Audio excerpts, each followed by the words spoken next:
గురు పౌర్ణమి అయిన తర్వాత వస్తాంలేండి మీ ఇంటికి ఒక ఆదివారం. గురు పౌర్ణమి వెళ్ళిన తర్వాత ఒక ఆదివారం మీ ఇంటికి వస్తాం సత్సంగానికి.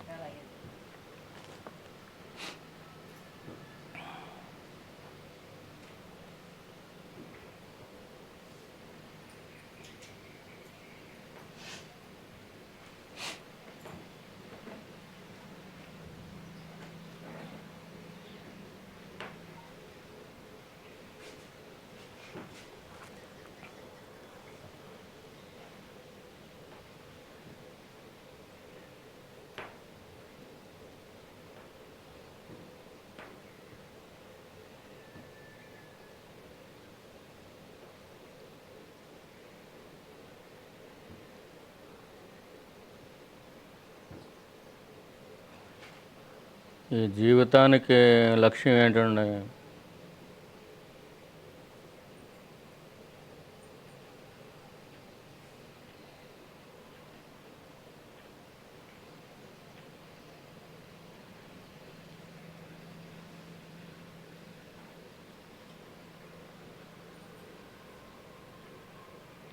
వర్షాకాలం రోకల బండ్లు వస్తాయి కదండి, దాని జీవితానికి లక్ష్యం ఏంటి?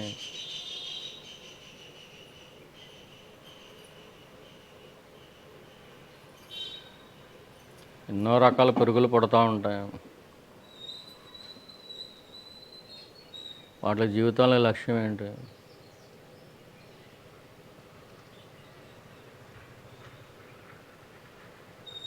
ఎన్నో జీవరాశులు పుడతాయి, కొంతకాలం భూమి మీద ఉంటాయి, తర్వాత పోతాయి.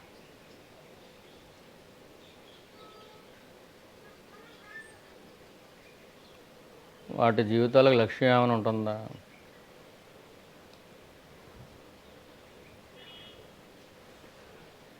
ఒక రాకల పండుగ తీసుకోండి, లేకపోతే ఒక పురుగునే తీసుకోండి,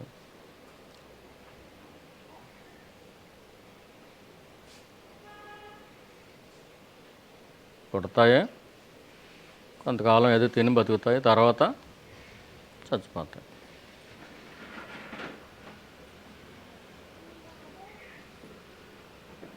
చిన్న చిన్న ఆయుర్దాయాలు వాటికి. రాకల బండి ఎంతకాలం బతుకుతుంది?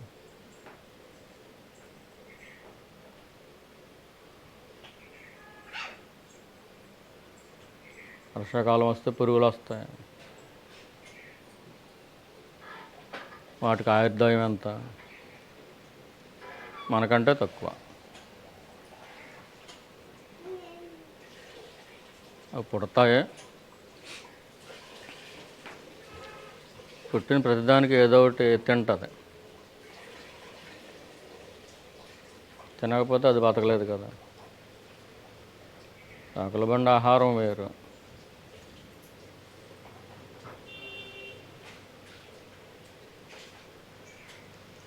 నాలుగు చినుకులు పడేసరికి పురుగులు వస్తూ ఉంటాయి, దీపం కనపడితే అక్కడికి వెళ్తూ ఉంటాయి, అట్లా ఆహారం వేరు.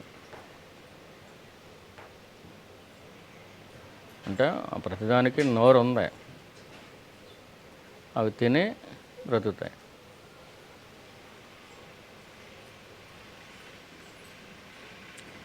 ఆ పురుగులకి ఆహారం ఏంటి?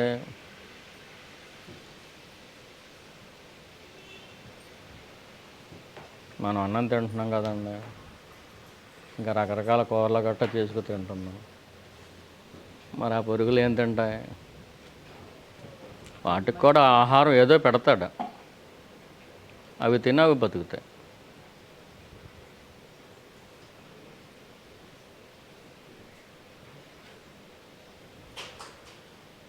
దీపం చుట్టూరు పురుగులు వస్తూ ఉంటాయి కదా.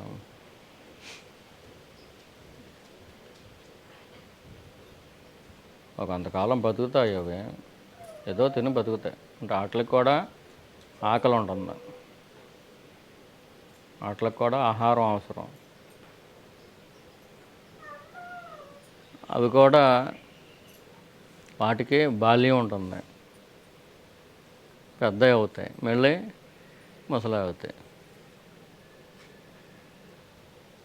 అంటే చిన్న చిన్న పురుగులు, అవి బాల్యం.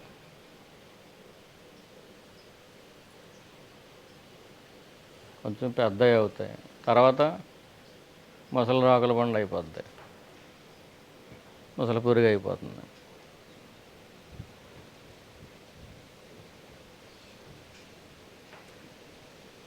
వాడి జీవిత లక్ష్యం ఏంటి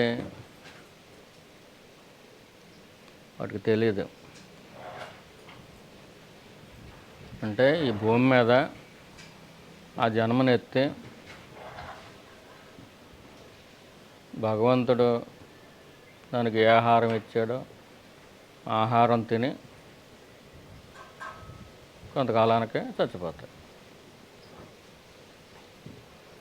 అంటే వాటి ఒంటి మీద ఏదో ఒక ప్రారంధం ఉంటుంది.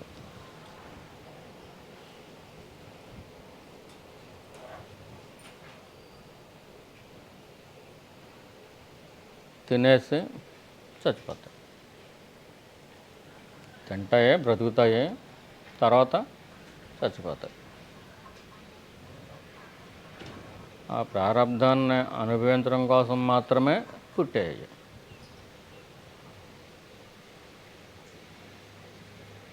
కొంచెం ఎక్కువ సంవత్సరాలు బ్రతుకుతాయి గేదెలు, ఆవులు, పిల్లులు, కుక్కలు. ఆ పురుగుల కంటే కొంచెం ఎక్కువ సంవత్సరాలు బతుకుతాయి. మనం వాటికంటే ఇంకొంచెం ఎక్కువ కాలం బతుకుతాం.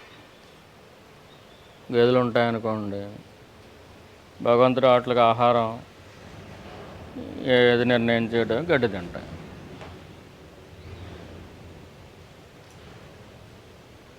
మీరు పొగోడీలు ఎంత కమ్మగా ఉన్నాయని తింటారో అంత కమ్మదానం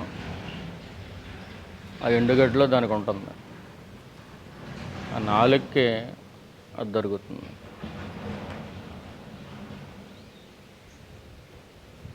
మీకు మీ గేదె బాగా ఇష్టం కదా అని చెప్పి వేడి వేడిలు పొగడీలు చేసి పెడితే గడ్డి తిన్నట్టే తినేస్తాయి కూడా. స్పెషల్గా పెట్టినందుకు మిమ్మల్ని నాలుగుతోటే నాకుతాం. ఎండుగడ్డిలోనే ఆ కమ్మదనం ఆ నాలుగుకి పెడతాడు.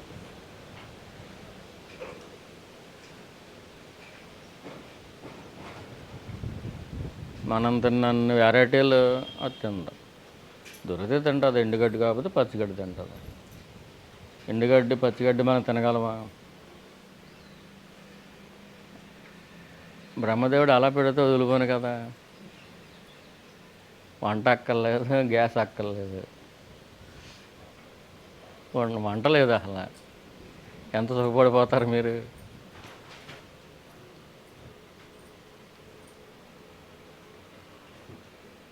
కానీ బ్రహ్మదేవుడు అలా పెట్టలే. అది ఆయన తప్పు కాదు. మనకి ఈ రుచి కావాలని మనం కోరుకున్నాం.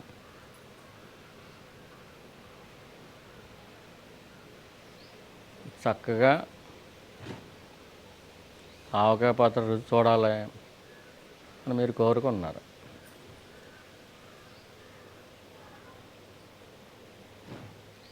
కమ్మగా ఆ నెయ్యి వేసుకొని ఆ సున్నుండి తినాలని రుచి కోరుకున్నారు మీరు.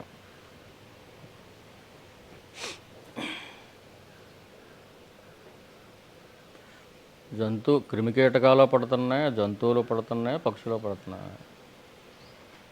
కానీ ఆ జన్మలన్నీ కూడా ప్రారంధాన్ని అనుభవించేసి చచ్చిపోవడం కోసం పుట్టిన జన్మలు. ఈ సృష్టిలో మానవ జన్మే అన్నింటికంటే ఉత్తమమైనది మన పెద్దలు ఎందుకు చెబుతారు? వాటికి విచక్షణ ఉంటుంది, కానీ మానవులకి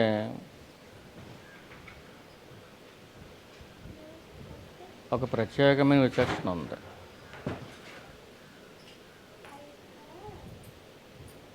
మనం పుట్టింది ఎందుకు?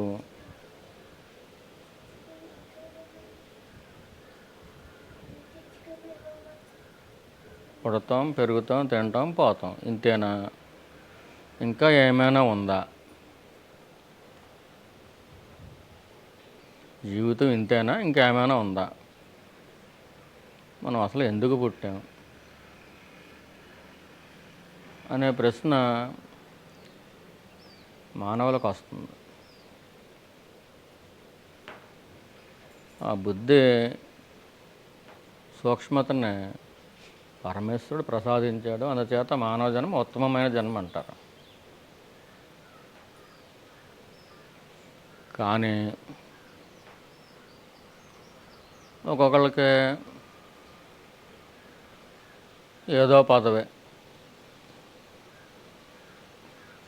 ఏదో ముఖ్యమంత్రి చేయాలనో, ప్రధానమంత్రి చేయాలనో, కనీసం ఎమ్మెల్యే చేయాలనో, ఏదో ఒక పదవి, అది ఈ జన్మకే లక్ష్యం అనుకుంటారు.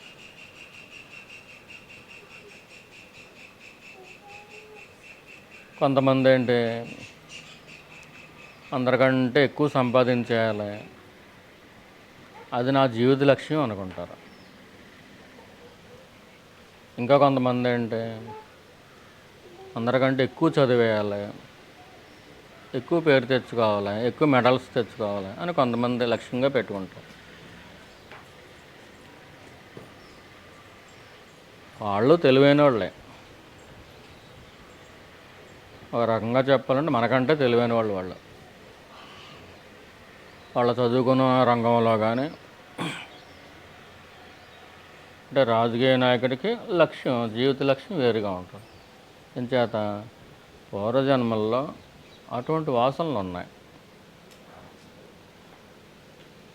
ఎక్కువ సంపాదించేయాలి అంటే పూర్వజన్మల్లో అటువంటి వాసనలు ఉన్నాయి. అంటే మనిషిగా పుట్టే టైంకి కొన్ని వాసనలని, కొన్ని బలీయమైన కోరికల్ని మనం తీసుకొచ్చి ఈ జన్మలో పుట్టాం. మన మనసులో అవన్నీ నిక్షిప్తమై ఉంటాయి. బాగా డబ్బు సంపాదించాలనో, అందరిలోనూ మంచి పేరు తెచ్చుకోవాలనో, లేకపోతే అందరి చేత మంచి అనిపించుకోవాలనో, లేదా ఈ సమాజం సరిగ్గా లేదు దాన్ని బాగు చేసేద్దామనో,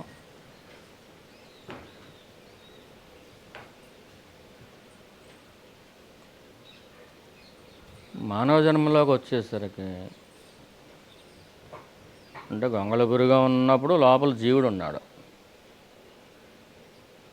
ఈ వర్షాకాలం పుట్టే ఈ పురుగుల్లో కూడా లోపల జీవుడు ఉన్నాడు. కుక్కల్లోనూ జీవుడు ఉన్నాడు, అది కూడా జీవే. పిల్లిలో కూడా జీవుడు ఉన్నాడు, గేదెల్లో కూడా జీవుడే ఉంటా. ఆ జీవుడు, ఆ జీవి అలా అన్ని జన్మలో ఎత్తుతూ వచ్చి ఆఖరికి ఫైనల్గా మానవ జన్మ వస్తుంది. దీన్ని సద్వినియోగం చేసుకోకపోతే మళ్ళీ వెనక్కి వెళ్తుంది.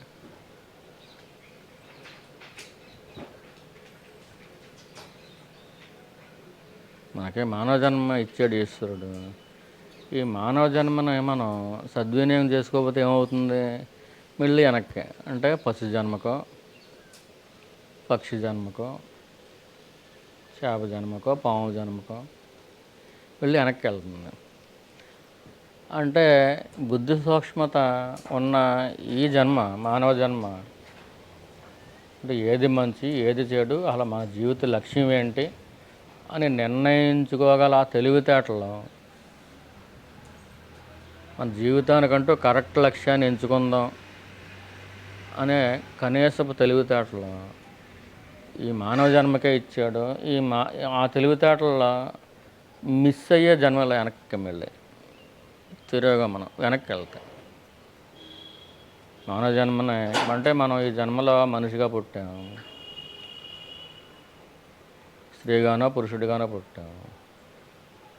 నెక్స్ట్ ఇమ్మీడియట్గా వచ్చే జన్మలో మళ్ళీ మనిషిగా పుడతామని చెప్పలేం. మనిషిగా పుడితే మళ్ళీ అప్పుడు మనం బుద్ధి సూక్ష్మతను ఉపయోగించుకొని మళ్ళీ ఆలోచించవచ్చు. మనం ఎందుకు పుట్టాము, ఈ పుట్టుక లక్ష్యం ఏంటి,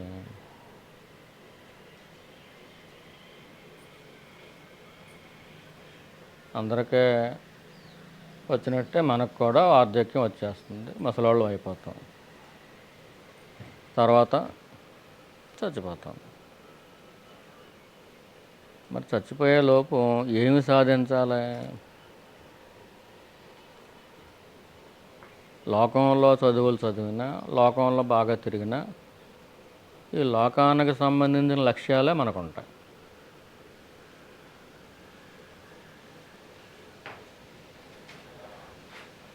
భగవంతుడు చెప్పినట్టుగా మనం వినాలి అనుకుంటే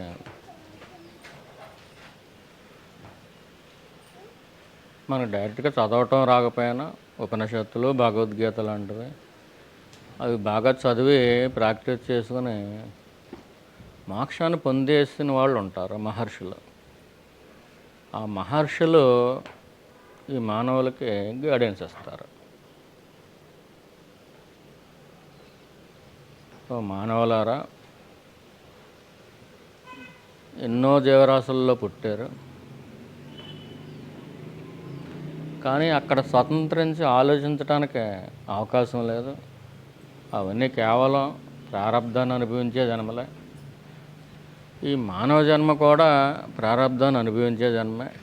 కానీ మీకంటూ స్వతంత్రంగా ఒక స్వేచ్ఛ ఉంది.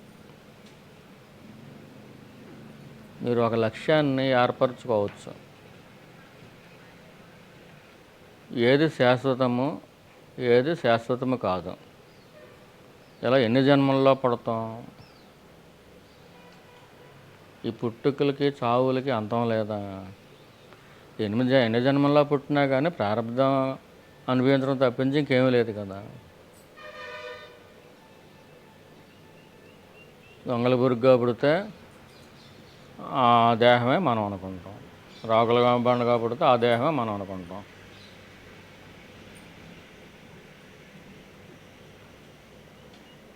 పక్షులుగా పుడితే ఆ దేహమే మనం అనుకుంటాం, జంతువులుగా పుడితే ఆ దేహమే మనం అనుకుంటాం. మానవులుగా పుట్టినప్పుడు కూడా ఈ దేహమే మనం అనుకుంటున్నాం. కానీ ఒక డివైన్ గ్రేస్ ఒకటి వచ్చి మనల్ని తాకినప్పుడు మానవుడిగా పుట్టినంత మాత్రాన మనకు ముముక్షత్వం వచ్చేది. అంటే మోక్షాన్ని పొందాలి అనే టార్గెట్, అంటే చావు పుట్టుకల్లో ఈ చక్రంలోంచి బయటపడిపోవాలి అనే ఆ బుద్ధి సూక్ష్మత రాదు మనకి. డివైన్ గ్రేస్ రావాలి. అలా డివైన్ గ్రేస్ వచ్చినప్పుడు మనకి ఖచ్చితంగా తెలుస్తుంది ఈశ్వరుడు ఒక మహర్షిగానో, ఒక సద్గురువుగానో, ఒక జీవన్ముక్తుడిగానో, ఒక గ్రేస్ అది వచ్చి మనల్ని తగిలినప్పుడు అప్పుడు మాత్రమే, ఆ జన్మలో మాత్రమే మనకు పుట్టిన లక్ష్యం ఏంటి, ఆ లక్ష్యాన్ని సాధించడం కోసం మనం ఎలా వెళ్ళాలి. ఒక సద్గురువు దొరకనప్పుడు లక్ష్యం ఏర్పరచుకున్నా ఎలాగెళ్ళాలో తెలియదు.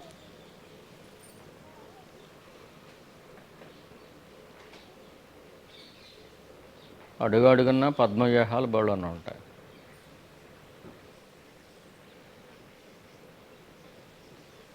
ఏది సత్యము,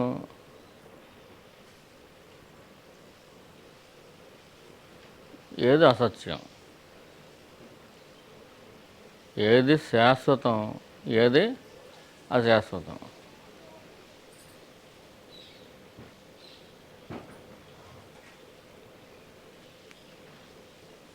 ఈ విచక్షణ మనకి ఎప్పుడు వస్తుంది అంటే డివైన్ గ్రేస్,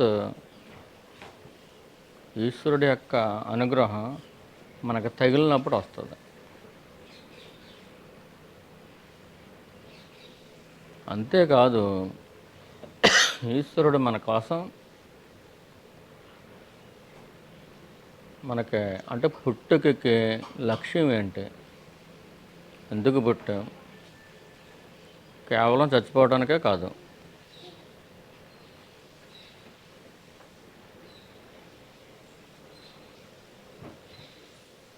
ఈశ్వరుడు ఏం చేస్తాడు? ఆయన కరుణతోటి ఆయన యొక్క అంశని పంపిస్తాడు. మనం అందరం ఈశ్వరాంశలమే. కానీ తాను ఈశ్వరాంశ అని ఎవరికైతే ఎరుకలో ఉంటుందో ఆ ఎరుకలో ఉన్నవాళ్ళు మనకి గురువుగా ఇస్తాడు. అంటే సత్యమే తాను, ఏది నిజమో అదే తాను అని తెలుసున్నవాడు మాత్రమే మనల్ని నిజంలోకి లాక్కెళ్తాడు.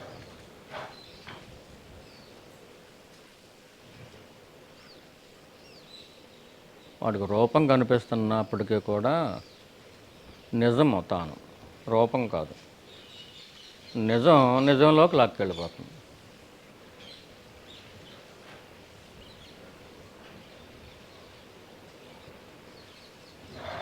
మనం ఏం చదువుకున్నాం, మనకి ఎన్ని ఆస్తులు ఉన్నాయి, దీని మీద ఆధారపడలేదు. ఈశ్వరుడు అనే ఒక నిజం ఆయనలోకి లాక్కెళ్ళిపోవటానికి ఇవేమీ కూడా అవసరం లేదు.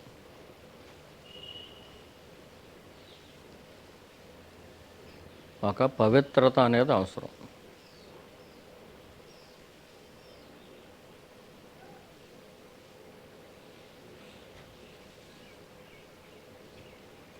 ఎంతో కొంత పవిత్రత మనకు ఉంటే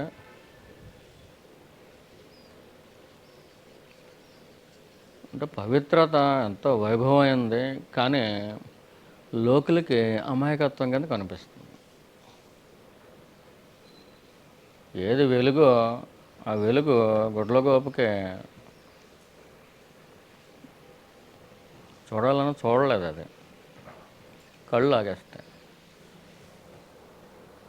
చీకట్లో ఉండటానికి అలవాటు పడిపోయింది ఉంటుంది, గుడ్లగోపు అలాగే ఉంటుంది.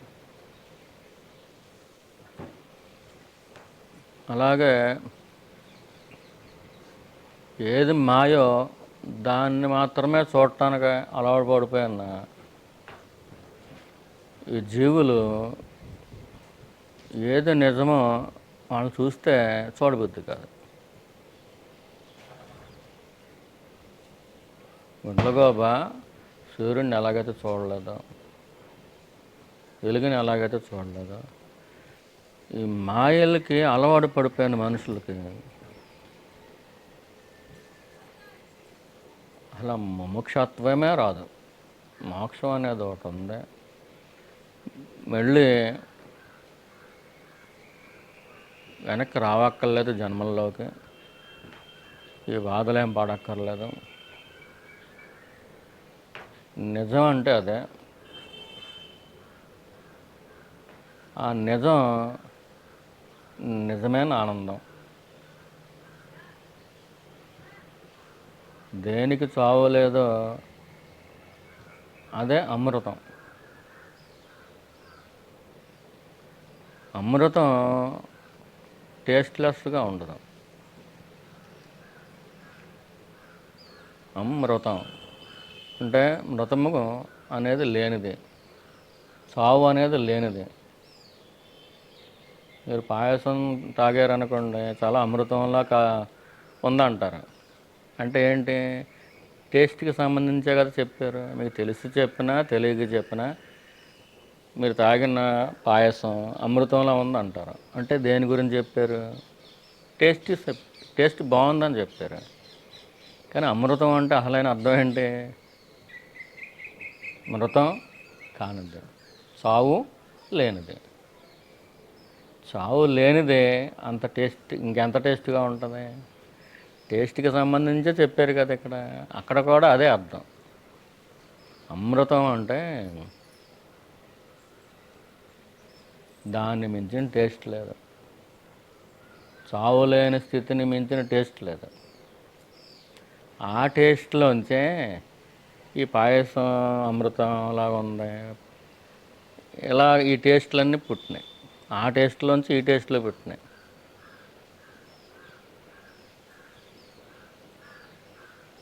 మీకు సబ్జెక్టు ఫాలో అవుతున్నారండి. అమృతం, మీరు పాయసం కాసారు, ఎవరికో ఇచ్చారు, అమృతంలా ఉందమ్మా అంటారు. అంటే ఏంటి? టేస్ట్ గురించి మాట్లాడుతున్నారు కదా. కానీ అమృతం అనే పదాన్ని తీసుకోండి. మృతం. మృతం అంటే చచ్చిపోయేది, చావు. అమృతం అంటే చావు లేనిది. దేనికైతే చావు లేదో దాని గురించి మనం మామూలుగా కూడా ఏమనుకుంటున్నాం, టేస్ట్కి సంబంధించి అనుకుంటున్నాం. నిజానికి టేస్ట్ సంబంధించి కాబట్టే ఆ మాట వచ్చింది. అది సూపర్ టేస్ట్.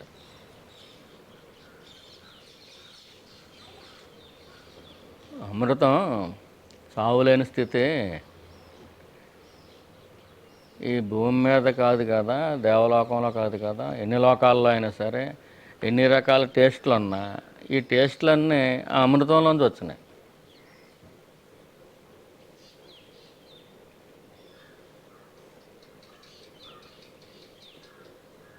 అమృతమే నువ్వైపోతావు. నిజానికి నువ్వే అమృతం అని చెబుతారు, అది మనం తెలుసుకోవటమే. నువ్వు పుట్టలేదు, చావాలేదు, ఇప్పుడు బతకడం కూడా లేదు, ఇదంతా ఉత్తుదే కళ అంటారు ఎవరో? భగవాన్. ఆయన అనుభవం ఉన్నదే చెప్పారమ్మా.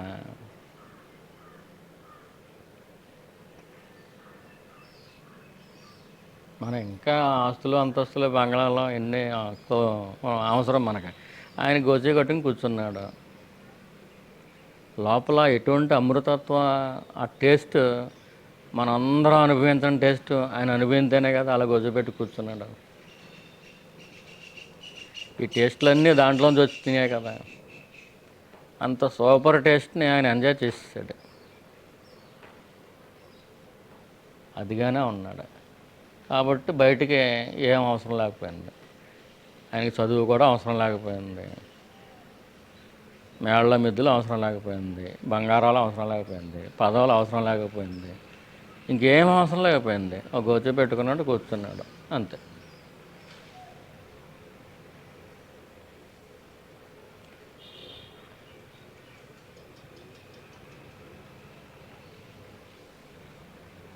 అమృతం ఆ టేస్ట్, వండర్ఫుల్ టేస్ట్ ఆయనకు దొరికేసింది. అరుణాచలేశ్వరుడు తెచ్చేసుకున్నాడు ఆయన దగ్గరికి.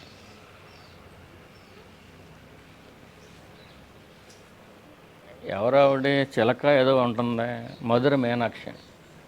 ఆవిడ దగ్గర ఉండగానే దొరికేసింది ఆయనకి. కానీ జన్మాంతర బంధం అరుణాచలేశ్వరుడితో ఉంది కాబట్టి అరుణాచలం వచ్చేసాడు ఆయన. ఇది పదార్థాల్లోంచి వచ్చే టేస్ట్ కాదు.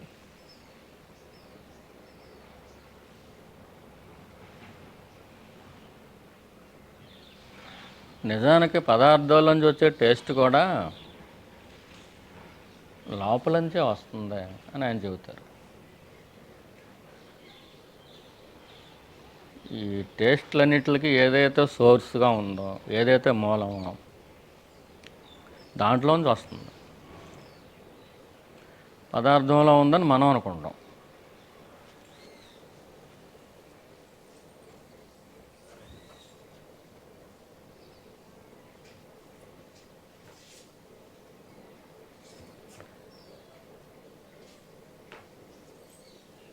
గోరి తీపి, గారి కమ్మదనం. ఏదో తిన్నట్టు కళ వచ్చిందా రాలేదా? వచ్చే ఉంటుంది కదండి. సరే, మీరు ఎలాగా అంటే ఇక్కడ తిండిపోతులు అనుకుంటారేమో అని సిగ్గుపడుతున్నారు. పోనీ మా మీదే పెట్టుకుంటాం. నేనే ఉన్నాను, వేడి వేడి బూరి తింటున్నట్టుగా కళ వచ్చింది. కమ్మగా ఉందా లేదా? ఆ కళ్ళలో కూడా పట్టుకొచ్చేవారు నెయ్యేశ్వరి మెళ్ళని. అంటే వేడి వేడి బాగా కా ఆ బూరుకు కూడా ఒక ఏంటది బాగా ఏగుతుంది. ఆ ఏగిన దాంట్లో ఆ నల్లగా ఉన్న చోట కొంచెం నెయ్యి వేసుకుంటే ఇంకా కమ్మదనం ఉంటుంది, మామూలుగా ఉండదు. బూరు పెట్టారు కల్లో, మళ్ళీ దాని మీద పట్టుకొచ్చి నెయ్యి వేసారు, నోట్లో పెట్టుకున్నాం. ఎంత బాగుంది, ఎంత బాగుంది అని ఎంజాయ్ చేస్తున్నాను. దేవి గారు లేరు, వేడి వేడి బూరు లేదు, నెయ్యి లేదు. అంటే కళ్ళ వారే పెట్టారు. సరే, మాకైతే ఏ కోరిక లేదు, ఆవిడకి పెట్టాలని ఉందే మాకు వాళ్ళు తెలియదు. కానీ స్పాట్లో కళ్ళ బూరే లేదు. లేని బూరుని నా మనసు ఊహించుకొని, నా మనసు ఊహించుకుందో అరుణాచలేశ్వరుడు ఆ కళ ఇచ్చాడో మనకు తెలియదు. ఒక ప్రాక్టికాలిటీ చూపించడం కోసం నీకు హృదయంలోంచి వస్తుంది తప్పించి ఆ బూరి తీపి కూడా, అంటే బూరి ఉందా నిజానికి, కళ్ళ లేదు బూరి. బూరి అది వేడి లేదు. బాగా ఏగిన చోట మధ్యలో నెయ్యి పోసారు, ఆ నెయ్యి లేదు. కానీ అవన్నీ కలుపుకొని తిన్నాం. ఈ చేతితోటే కలుపుకున్నాం. చెయ్యేమో హ్యాపీగా అలా పడుకుని ఉంది, కానీ ఈ చేతితోటే కలిపాం. కళ్ళలో ఉన్న దేహానికి ఆ చెయ్యి కలుపుకుంది, నాలుగు మీద పెట్టుకుంది. బాగుంది బాగుంది బాగుంది అనుకునేసరికి అరుణాచలేశ్వరుడు ఏం చేశాడు, ఒక్క దెబ్బకి దీంట్లో మార్చేసాడు. కళ్ళలోంచి ఇళ్ళకి పెట్టేశాడు. ఇళ్ళకి పెట్టేసరికి ఈ తీపి ఏమైంది, సడన్గా ఒక్కసారే పోలా. మనకి అనుభవపూర్వకంగా ఈ సబ్జెక్ట్ని చెప్పడం కోసం భగవాన్ గ్రేస్ అది. నాలుగు మించి నెమ్మదిగా అలా లోపలికి వెళ్ళిపోయింది. తీపి లేదు, బూరు ఎప్పుడైతే లేదో మరి ఈ తీపి ఎక్కడదే అనిపించేసరికి నెమ్మదిగా లోపలికి వెళ్ళిపోయింది. అంటే హృదయంలోంచే వచ్చింది ఆ తీపి. బూరి తీపి కూడా హృదయంలోంచి వచ్చింది.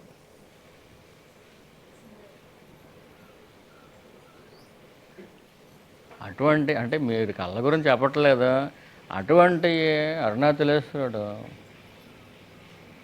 నాకు అనుభవంలోకి ఇస్తాడు. అనుభవంలోకి ఇచ్చిన తర్వాత స్ట్రాంగ్గా చెబుతాం సబ్జెక్ట్, ఇది పెర్ఫెక్ట్, ఇది నా అనుభవంలో ఉంది అని కరెక్ట్గా చెబుతాం. మనం చెప్పింది కరెక్ట్ అని మనకు నిండుగా అనిపిస్తుంది.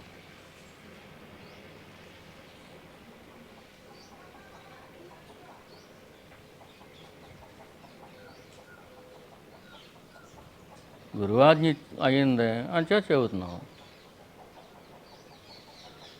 ఆయనే చెప్పుకుంటున్నారు. మరి ఏదైనా చెప్పాలంటే దాని అనుభవం ఇవ్వాలి కదా, మనకు అనుభవంలో లేకుండా చెప్పకూడదు కదా అని చేత అనుభవం ఇచ్చేసేస్తున్నాడు.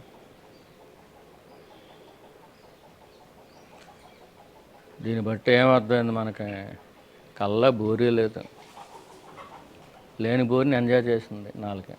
అంటే లోపల నుంచి ఆ బూరి తీపి అనేది వచ్చింది. కళలో ఒకవేళ గారి అనుకోండి, గారి కమ్మదనం వస్తుంది. ఇదంతా లోపల నుంచి వస్తుందా బయట నుంచి వస్తుందా? కళలో ఎలాగైతే లోపల నుంచి వచ్చిందో ఈ ఇళ్ళలో కూడా ఇప్పుడు కూడా లోపల నుంచే వస్తుంది. మనం తినే బూరి తీపి అయినా గారి కమ్మదనం అయినా ఇప్పుడు కూడా లోపల నుంచే వస్తుంది. ఇది మనం బాగా గుర్తుపెట్టుకోవాలి.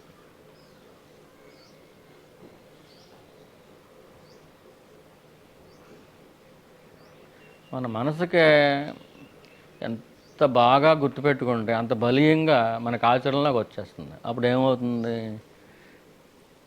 కళలో కనిపించారు దేవి గారు ఉన్నారా అప్పుడు నిజంగా కళలో ఉన్న దేవి ఉన్నారు అక్కడ, లేరు.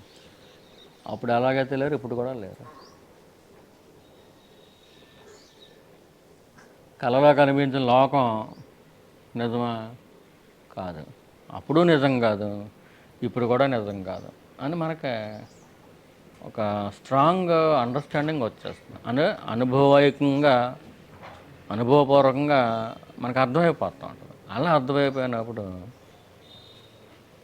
సాధన ఈజీ.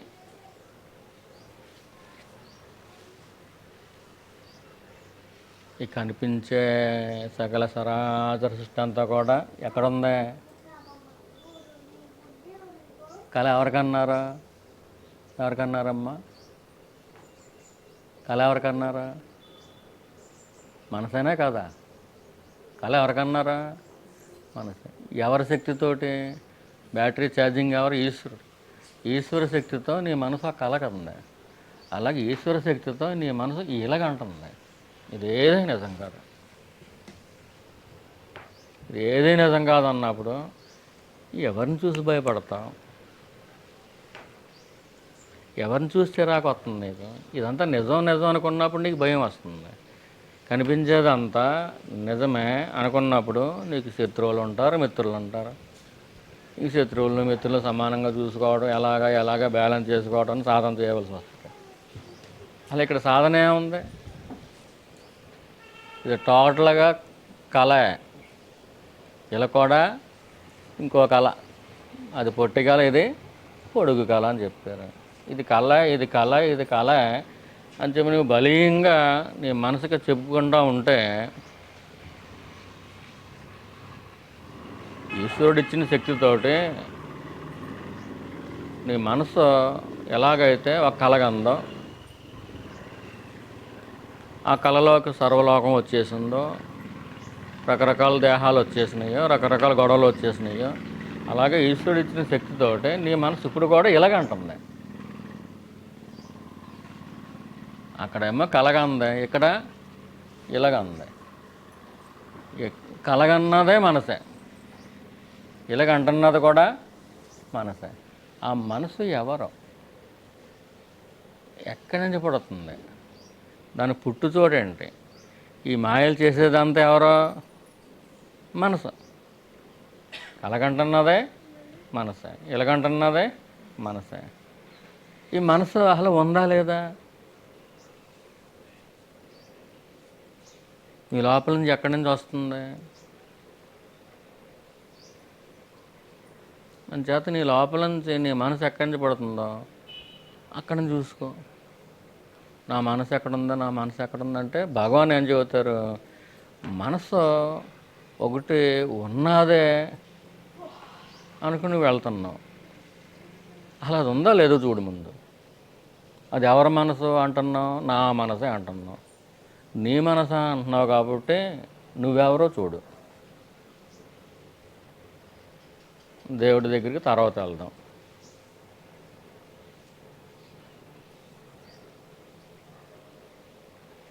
నిన్ను నువ్వే చూసుకో. ఇది ఫిలాసఫీ కాదు, ఒక రియాలిటీ. భగవాన్ చెప్పేదంతా రియాలిటీయే, ఫిలాసఫీ కాదు. దీన్ని మించిన పరిశోధన లేదు, దీన్ని మించిన తపస్సు లేదు. ఇది ఈ కలగంటుంది, ఇలాగంటుంది ఎవరో? నీ సొంత మనసు. నీకు మనసు అంటూ ఉందా? ఉంటే ఎక్కడ ఉంది? ఎవరి మనసు? నా మనసు అంటున్నావు. ముందు ఆ నా మనసు అంటున్నావు కదా, ఆ నువ్వెవరో? ఎన్ని చూసేది ఎవరో? నువ్వే కదా. ఆ నువ్వెవరో? నీ దృష్టి అంతా నీ మీదే కేంద్రీకరించు. వంట చేస్తున్నా నీ దృష్టి నీ మీదే కేంద్రీకరించు.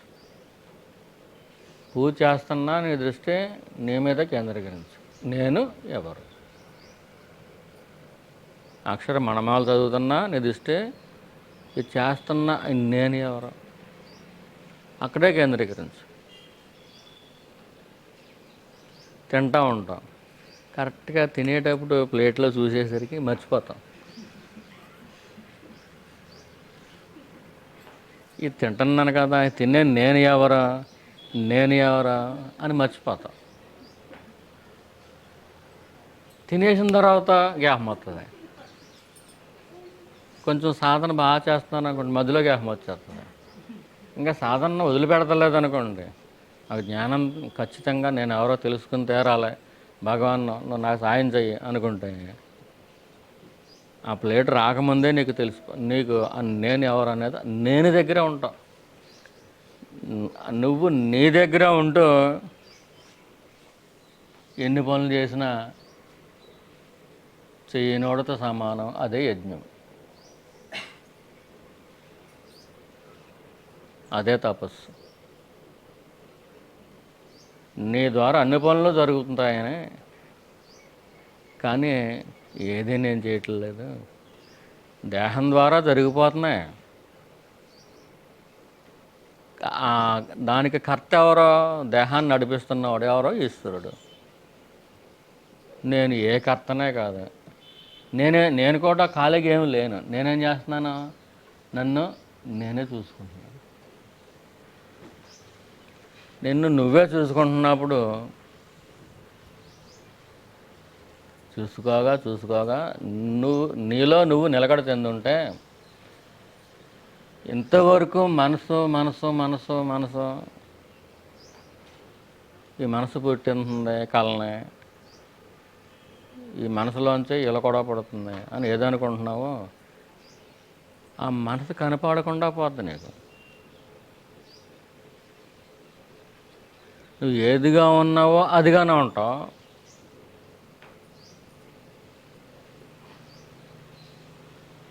ఏది నిజమో ఆ నిజంగానే నువ్వు ఉంటావు. నీ ద్వాహం ద్వారా ఏదో జరుగుతూ ఉంటుంది.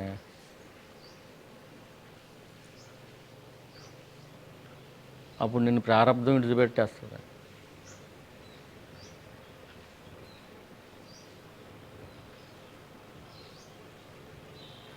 లోపల ఎవడన్నా జీవుడు ఉంటేనే కదా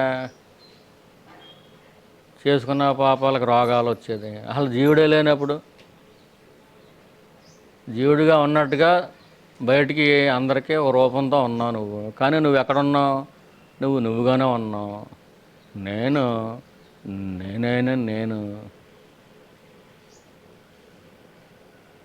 అని నీకు 100% అర్థమైపోయింది. అదిగానే ఉంటున్నావు. మరి నువ్వుగా ఉంటున్నప్పుడు మనసు ఎక్కడుందో లేదు. బ్రహ్మదేవుడు రాసిన రాత ప్రారంధం ఎవరికే చెందుద్ది? మనసు చెందాలి. నవ్వటమో ఏడవటమో ఇవన్నీ కూడా మనసు గారు పడాలి. అక్కడ మనసు ఉందా? లేదు. మనసు లేనప్పుడు ప్రారంధం ఎవరికి ఇస్తాడు ఈశ్వరుడు?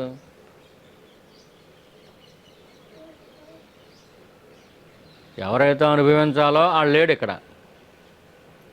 వాడు ఏం చేస్తున్నాడు? వాడు చూసుకున్నాడు. నేను ఆ నేనులో కరిగిపోయాడు. ఆ నేను మనసుగా ఉన్న నేను కాదు. దేనికి చావు లేదో ఆ నేను, ఏది ఉనికిగా ఉందో ఆ నేను, ఆ ఎరుకే నాకుంది. అదే నేను.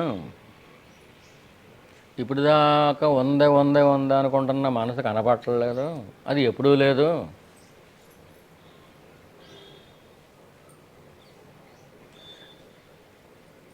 నీ సెల్ఫ్ నీకు రియలైజ్ అవుతుంది. నువ్వెవరో నీకు తెలియబడతావు.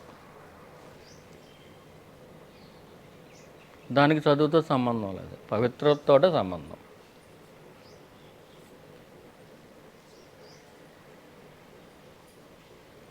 నువ్వెవరో నీకు తెలియబడినప్పుడు, నువ్వుగా ఉంటున్నప్పుడు, ఇతరులకు నువ్వు దేహంగా కనిపిస్తున్నప్పటికీ కూడా, ఇప్పుడు బ్రహ్మదేవుడు నువ్వు చేసుకున్న పాపాలకి పుణ్యాలకి ఏవో ప్రారంధాలు ఇచ్చాడు. ప్రారంధాలు దేహానికి వస్తాయనుకుంటారు కాదు, ఆ జీవుడికి వస్తాయి. ఆ జీవుడు ఏం చేస్తున్నాడు? ఏది నిజమో దాంట్లో ఐక్యం అయిపోయాడు, కరిగిపోయాడు. ఇంకా ఐక్యమైపోవడం కరగపోవడం కాదు, అసలు లేడని తెలిసిపోయింది. జీవుడే లేడని తెలిసిపోయింది. ఏదో ఉందో అదే ఉంది. ఏదో ఉండటం అదే ఉంది. దానికి చావు లేదు. అది మోస్ట్ బ్లిస్ఫుల్.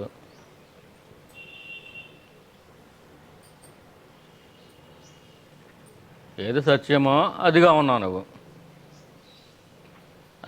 అంటే నిన్ను నువ్వే చూసుకోగా నువ్వు మనసు కాదు నీకు అర్థమైపోద్ది. మనసు అంటే వేరుగా లేదు, లోకం లేదు, ఉన్నది నువ్వు అని తెలుస్తుంది. అంటే కళ, ఇలా, గాఢ నిద్ర, ఈ మూడు దాటేస్తాం.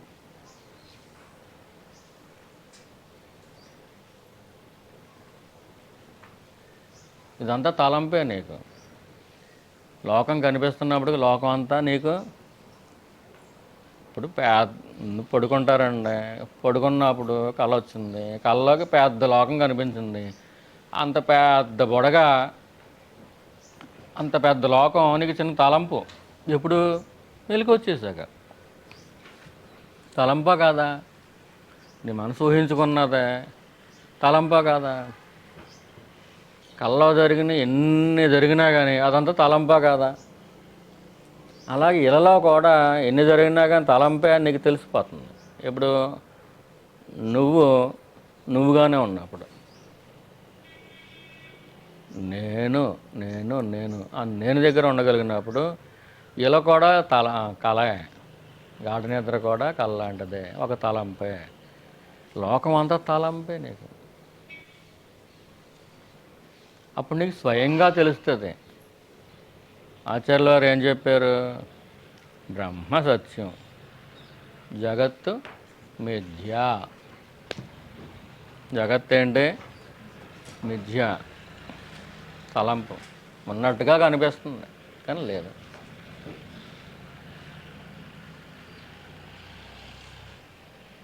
ఆ రెండూ చెప్పేసి వదిలేయలేదు. బ్రహ్మ సత్యం, జగత్తు మిథ్య. అంటే కళ్ళ కనిపించిన జగత్తు మిథ్య కాదా? తలంపా కాదా?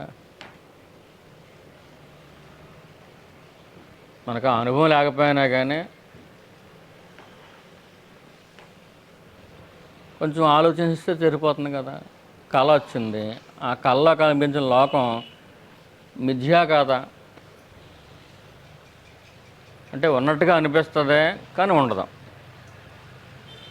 కళ్ళ కనిపించిన లోకం తలంపే.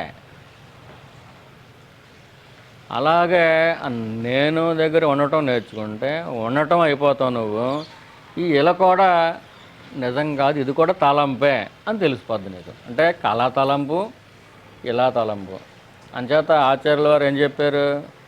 బ్రహ్మ సత్యం, బ్రహ్మము మాత్రమే సత్యం, అది నువ్వై ఉన్నావు. ఈ చేత చూడబడేదంతా ఏంటి?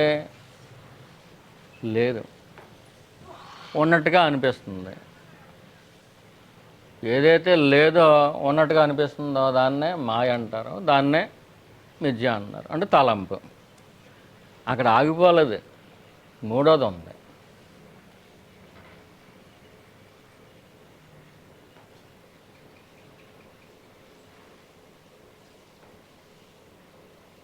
వాసుదేవుడు ఎలా నడిచాడు, రాముడు ఎలా నడిచాడు, హనుమంతుడు ఎలా నడిచాడు, భగవాన్ ఎలా నడిచాడు, శివుడు ఎలా నడిచాడు, అమ్మవారు ఎలా నడిచింది, ఇక్కడ తెలిసిపోద్ది. ఒక మహర్షిత్వం ఏంటది? మూడోది ఏంటి? జగత్తు మిథ్య కదా. మూడోది ఏంటి?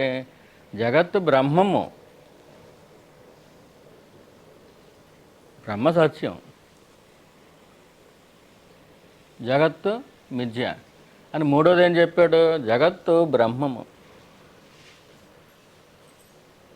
అది నీకు ఆచరణలోకి వస్తే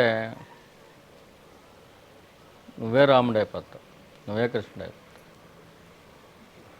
నువ్వే శివుడు అయిపోతావు. జగత్తు బ్రహ్మము. మీరు అన్నం తింటారా, సున్నం తింటారా? ఈశ్వరుడు మీకు ఏది పెట్టాడు తినమని? అన్నం పెట్టాడు. మరి అన్నంలోనూ బ్రహ్మం ఉంది, జగత్తు బ్రహ్మం కదా.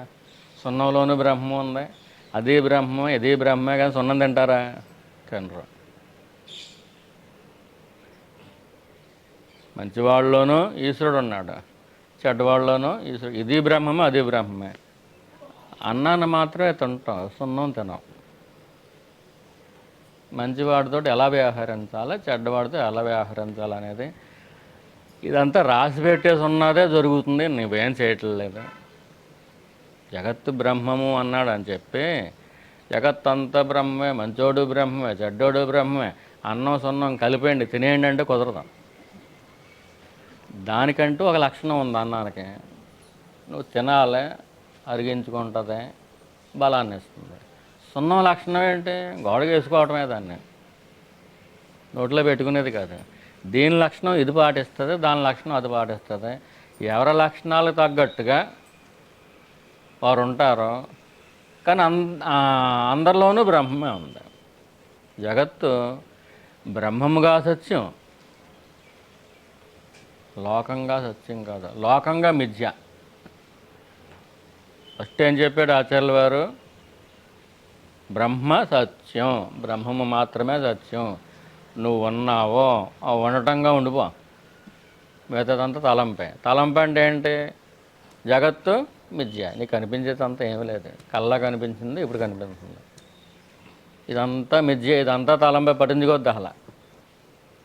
కానీ మూడోది ఏం చెప్పాడు? నువ్వు పట్టించుకోకుండా ఈ హిమాలయాల్లోనూ ఈ అరుణాచలంలోనూ ఒక గుహలో కూర్చుని ఉంటే పర్వాలేదు. బ్రహ్మసత్యం, జగన్మిథ్య అంతవరకు సరిపోద్ది. ఏం చేత? నువ్వు అరుణాచలం వెళ్తే ఊరికి వెళ్ళావు కదా, అన్నీ రెడీ చేసుకుని వెళ్తావు కదా, తిండికి తెప్పలకే ఉండటానికి అన్నీ రెడీ చేసుకుని వెళ్తావు కదా, అంతవరకు ఆ రెండు పని చేస్తాయి. కానీ అందరికీ అలా కుదరదే.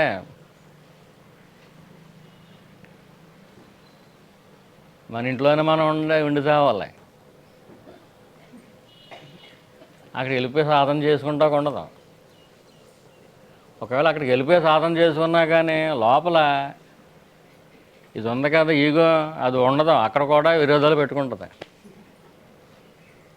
అంచేత అక్కడికి వెళ్ళి విరోధాలు పెట్టుకోవడం ఎందుకు అని చెప్పి విరోధాలు ఇక్కడే పెట్టేసాడు. ఇక్కడ నువ్వేం చేయాలి?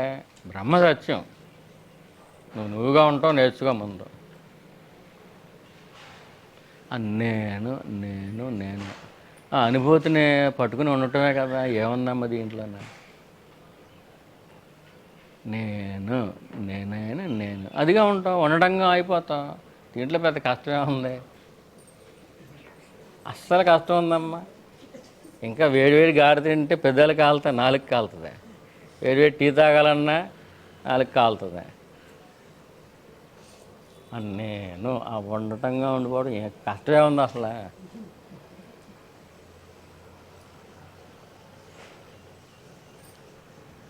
అంటే మనకు కష్టం అవ్వచ్చు, భగవానికి కష్టమా? మరి అది అడగల భగవాన్ మనం. ఇంకా మా అబ్బాయికి ఉద్యోగం ఇయ్యి, మా అమ్మాయికి పెళ్లి చెయ్యి, వీళ్ళు గోళ అయిపోతే కనుక మనవడో మనవరాలో. నువ్వు ఆ గోళలో ఉంటే నన్ను అడగని దానికి నేను ఎందుకు ఇస్తానా? నేను అలాగా కూర్చొని ఉంటాడు. ఆయన అడిగితే అది ఇచ్చేస్తాడు.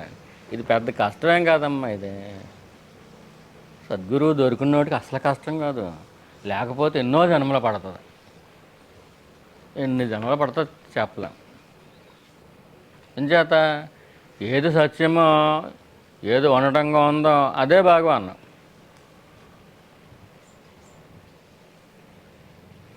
ఆయన మీకు వచ్చి చెప్పేస్తున్నాడు అనుకోండి, చాలా ఈజీ అమ్మ, చాలా ఈజీ అమ్మ అని మీరు నమ్మితే రాలే. చాలా ఈజీయే కదా. అయితే ఇవాళ నుంచి నేను దగ్గర ఉందాం, నేను దగ్గర ఉందాం, ప్రతిదానికి నేను నేను నేను అని అనుకుంటూ ఉండండి. ఆ అనుభూతిని పట్టుకోవటం చూడండి. 100 జన్మలు కావాలంటే నిజమే, ఆ నిజంలోకి చేయబట్టి తీసుకెళ్ళిపోతానంటే నేను రాను, అది చాలా పెద్ద కష్టం అంట, నేను రాను అంటే ఎలా కుదురుతుంది? భగవానే చాలా ఈజీ అని చెబుతున్నాడు, అబద్ధంగా ఏం చెప్పట్లేదు. భగవానికి ఈజీ అయిపోయి ఆయనే చెప్పేస్తున్నాడు. అంటే అర్థం ఏంటి? ఆయన మన చెయ్యి పట్టుకుంటాడు, మన చెయ్యి ఆయనకి ఎత్తే మన చెయ్యి ఇంకా అక్కడక్కడ పడుతుంది, లోకం మీద ఉండకూడదు. ఇంకా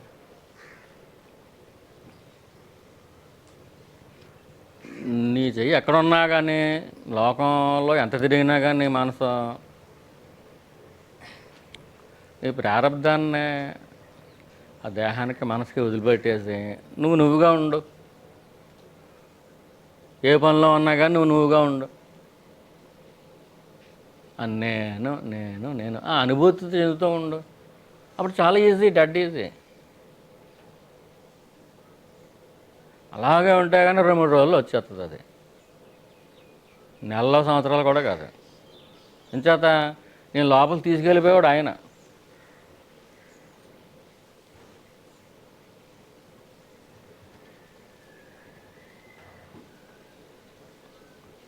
నువ్వు ఎక్కడో సాధన చేసుకుంటాను ఉంటానంటే పర్వాలేదు. బ్రహ్మసత్యం ఏది సత్యమో అది మాత్రమే ఉంది. నిజానికి చావులేని స్థితి ఉంది, అదే ఉంది. మిగతాదంతా తలంపే, లోకం అంతా తలంపే. బ్రహ్మసత్యం, జగత్తు మిథ్య. కానీ మూడోది ఏంటి? అది ఎందుకు అవసరం? జగత్తు బ్రహ్మము, నువ్వు జగత్తులో ఉన్నావు. నువ్వు కళ్ళు తెరిచి చూస్తే ఎటు చూసినా లోకమే కనపడుతుంది. ఎటు చూసినా గొడవలే, ఎటు చూసినా భయాలు, ఏదో పిచ్చి గొడవలు. అలా ఉన్నప్పుడు ఇక అన్నం కనపడుతుంది, సున్నం కనపడుతుంది. అన్నం తిను, సున్నం ఏమో కోడకు కొట్టుకో. అన్నమో బ్రహ్మే, అన్నం పరబ్రహ్మం, మరి సున్నం పరబ్రహ్మం కదా, సున్నం బ్రహ్మం కదా. అంతటా ఈశ్వరుడు ఉన్నప్పుడు అన్నంలోనే ఉన్నాడు, సున్నంలో. కానీ గేదెలకి గడ్డే పెట్టాలి, అదే పడద్ది. మనుషులకి అన్నం పెట్టాలి, మనుషులకి ఇది పడద్ది. ఎవరికి ఏది పడద్దో చూసి పెట్టు. అసలు నువ్వు పెట్టడం ఏంటి? ఈశ్వరుడే పెట్టేసాడు. నీ కాళ్ళ చేతులు ఆడించి అంతే. గేదె వచ్చినప్పుడు గడ్డెట్టు, ఒకవేళ పొడితోకి వచ్చింది అనుకుంటే పక్క తప్పుకో. నీకు ఆకలిస్తే అన్నం తిను, సున్నం మానే. సున్నం తింటే ఏమవుతుంది? నోరంతా పొక్కిపోతుంది. కొంతమంది తలంపుకి వస్తే మనసంతా పొక్కిపోద్ది. వాళ్ళ నోట్లో నోరెట్టకూడదు అంటారు, చూసారా? అంటే వాళ్ళ నోట్లో నిజంగా నోరు పెట్టేస్తున్నారంటే అది కాదు, భౌతికమైన అర్థం తీసుకోకూడదు. కొంతమందిని నోట్లో నోరెట్టకూడదంటే అలా వాళ్ళ తలంపే నీకు వేస్ట్, దరిద్రం. వాళ్ళు తలుచుకుంటే నీకు చిరాకు వస్తుంది. ఎందుకు తలుచుకోవటం? ఎందుకు? నువ్వు తలుచుకుంటే బ్రహ్మాన్ని తెలుసుకో, పరమేశ్వరం తెలుసుకో. అది ఎలాగ ఉన్నదో నాకేం తెలుసు, తెలియదు కదా అనుకుంటే నిన్ను నువ్వు తెలుసుకో, నిన్ను నువ్వే తెలుసుకో, నిన్ను నువ్వే చూసుకో. నేను నేను నేను నిన్ను నువ్వే తెలుసుకో. ఇది కూడా కష్టం అంటే ఎలాగమ్మా? వాళ్ళు చూడమంటున్నారా, వీళ్ళు చూడమంటున్నారా? నిన్నే నువ్వు చూసుకో, ఇతరులు చూడమంటలేదు. నీకేం పని చెబుతున్నారు?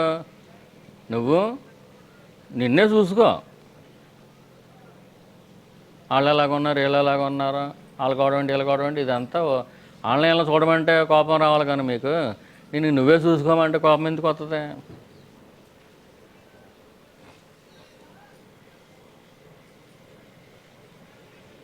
నిన్ను నువ్వే చూసుకో. అలా ఎప్పుడైతే నిన్ను నువ్వే చూసుకుంటూ ఉంటావో, అది ఫిక్స్డ్గా ఆ డ్యూటీ చేస్తూ ఉంటావో, నీ ఒంటి మీద రైళ్ళు వెళ్ళిపోతాయి, బళ్ళు వెళ్ళిపోతాయి, తిమింగలాలు వెళ్ళిపోతాయి, కెరటాలు వెళ్ళిపోతాయి. నువ్వు అలా వంగుండు, అంజిపోతుంది. అంటే నీ ప్రారంధం అనేది నీ ఒంటి మీద నీ మనసుకే తెలుస్తూ ఉంటుంది, కానీ నీకు తెలీదు. ఎంచేత నువ్వు దేహంతో డిటాచ్ అయిపోయి ఉంటావు, నిన్ను నువ్వే చూసుకుంటూ ఉంటాయి. మనసుతో కూడా డిటాచ్ అయిపోయి ఉంటావు, నిన్ను నువ్వే చూసుకుంటున్నప్పుడు.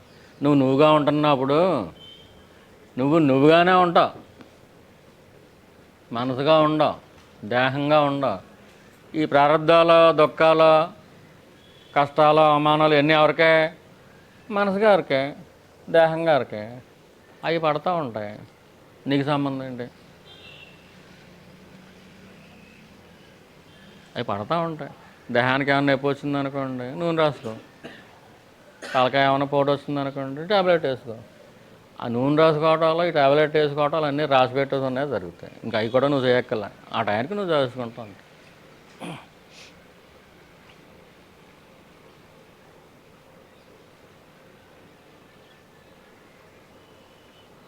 ఇతరులను చూడమంటున్నాడా భగవాన్ మిమ్మల్ని? చూడమంటలా. ఎవరిని చూడమంటున్నాడా? నిన్ను నువ్వే చూసుకో. నేను నేను నేను అనుకుంటా ఉన్నా. నిన్ను నువ్వే చూసుకుంటా ఉంటే అది ఎంత బలీయంగా ఉంటుందో ఈ లోకం అనే లోకం తలంపు అన్న సంగతి నీకు అంత బలీయంగా తెలుస్తుంది. లోకం తలంపే నిజం కాదు. ఒకవేళ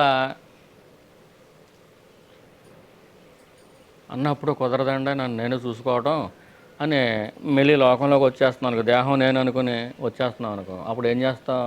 జగత్తు బ్రహ్మంగా చూసు. ఈ సమాజం రూపంలో కూడా ఉన్నది దేవుడే అని చూసుకో, కానీ అప్రమత్తంగా ఉండు. దేవుడే కదా అని చెప్పి అన్నాన్న సున్నాన్ని ఒకే ఘాటుని కట్టకం, కుందేల్ని పెద్ద పూలని ఒకే ఘాటుని కట్టకం. కుందేలే మింగదు, పెద్ద పూలు మింగేస్తుంది.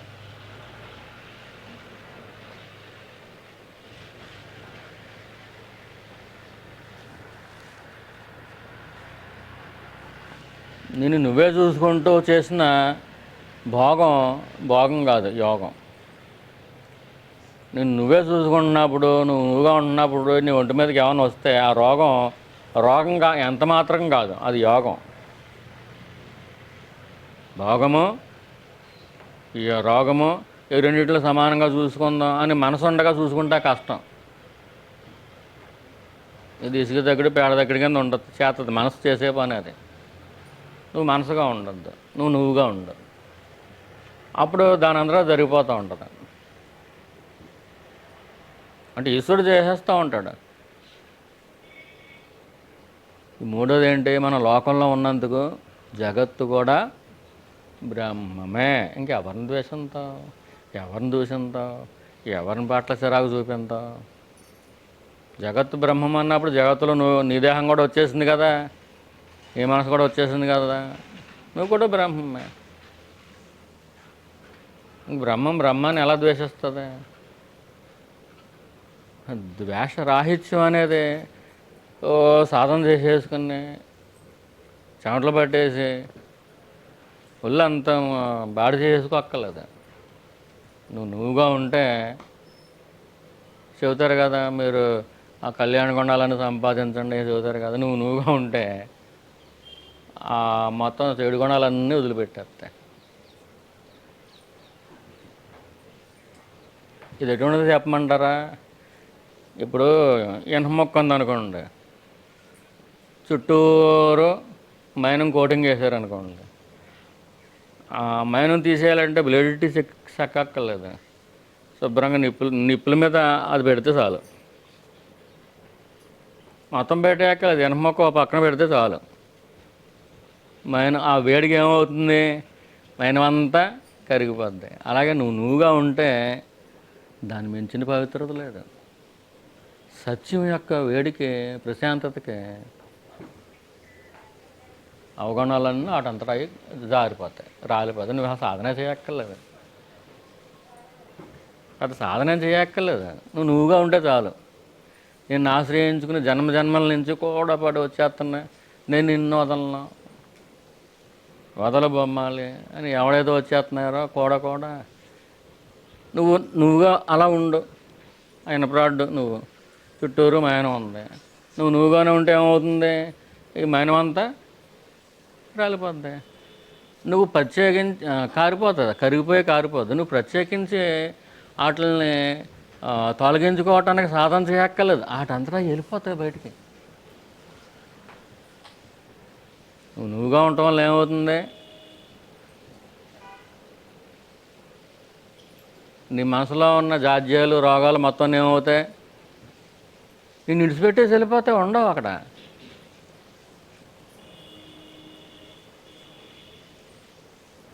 ఇంకా సాధనతో సంబంధం ఉంది. అన్నిటికి కలిపి ఒకటే మందు, అన్ని రోగాలకు కలిపి ఒకటే మందు. ఏంటి? నేను దగ్గర ఉండు. ఆ నేను చుట్టూరు ఏదైతే ఆశ్రయించుకుని ఉన్నాయో చెత్త సేదారం, ఈ మైనమంతా ఏమైంది? నిప్పుల్లో పెట్టినప్పుడు ఏమైంది? ఆ వేడికి కరిగిపోయినాయి. పరమేశ్వర స్మరణ దానికంటే కొంచెం దిగువది. నువ్వుగా ఉన్నప్పుడు నెంబర్ వన్ నేను నేను అని అనుకోలేకపోతున్నావు. నిత్యం పరమేశ్వర స్మరణలో ఉంటున్నావు. అప్పుడు కూడా ఏమవుతాయి, ఈ బోతల దెయ్యాలు నిన్నేం పట్టుకోవు ఇంకా. అయ్యి బాబాయ్ ఎంతసేపు చూసినా పరమేశ్వరుడే పరమేశ్వరుడు అంటుంది, దీని దగ్గర ఉండలేమరా బాబా అని ఊపిరాడక పోతాయి బయటికి. ఎప్పుడైతే దెయ్యాలు బోతలు పోతాయో హ్యాపీగా ఉంటాం. నువ్వు వాటిని వెళ్ళిపోండి అంటే అలవాయి. నువ్వు పరమేశ్వర స్మరణలో ఉంటావు. అంటే భేదం లేదు, పరమేశ్వరుడు అన్నా, మహావిష్ణువు అన్నా, తర్వాత గురువు అన్నా, అమ్మవారని ఎన్నో ఒకటే. పరమేశ్వర తత్వాన్ని నువ్వు నిరంతరం జ్ఞాపం చేసుకుంటూ ఉంటే నిన్ను పట్టుకొని ఎలా ఉంటాయమ్మా?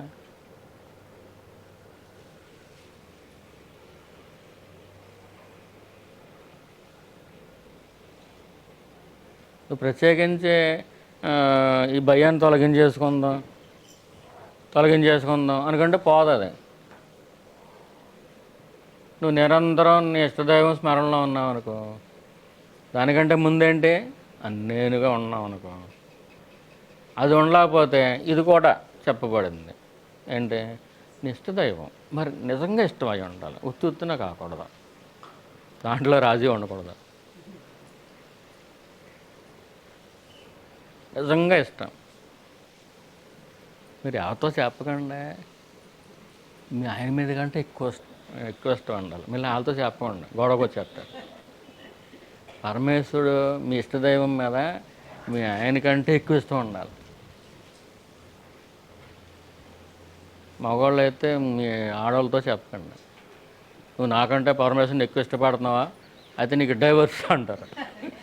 వాళ్ళకి అర్థమే సావదు, ఇది దేనికోసం అనేది అర్థమే సావదు.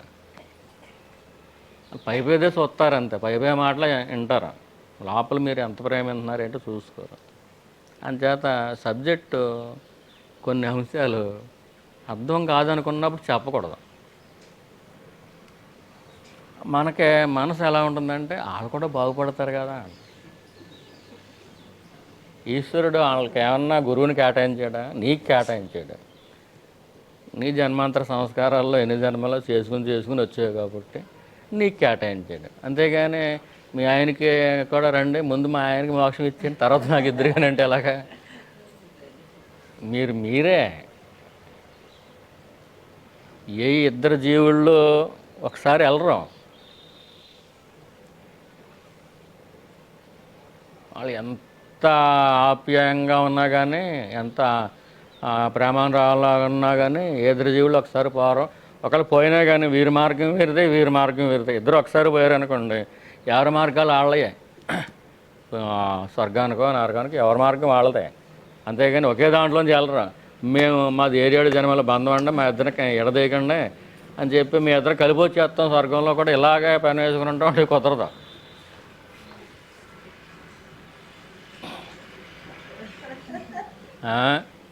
అది కుదరదు. అది అంటే ఇదే కృతయుగం కాదు. కృతయుగం అయితే అలా ఉండేవారు, 7 జన్మలకి ఈయనే కావాలి, 7 జన్మలకి ఈవిడే కావాలి. ఇది కలియుగం కదా, ఈ ఒక్క జన్మే భరించలేకపోతున్నాం, వద్దుమారు అంటారు. ఏంటి ఎంత బాగా చూసుకున్నా కానీ పాపం వాళ్ళ ప్రారంధాలనే వాళ్ళకి అంటగడుతున్నారు. ఇప్పుడు భార్య భర్త గొడవలు చూసుకుంటారు అనుకోండి, తెలుసున్న వాళ్ళకి ఏంటి నవ్వు వస్తుంది అంతే. అయ్యో పాపం వాళ్ళకి ఏదో పుణ్యం తక్కువగా ఉంది అంచేత వాళ్ళ ప్రారంధమే వాళ్ళ రూపం వాళ్ళకి వస్తుంది తప్పించి అందంగా కలిసిమెలిసి ఉన్నా అది ప్రారంధమే, గొడవలు పెట్టేసుకున్నా అది ప్రారంధమే. అక్కడ మనుషులు ఎక్కడ ఉన్నారు, ప్రారంధాలు నడుస్తున్నాయి అంతే. ఇది అర్థమైతే కనుక నువ్వు అసలు వాళ్ళ గురించి ఆలోచించావా, ఆలోచించవు. ఎవరికల్లా రాసి పెట్టుంటే అలా జరుగుతూ ఉంటుంది. మనం ఎంతవరకు మనం ఏమన్నా ఈశ్వరుడువా?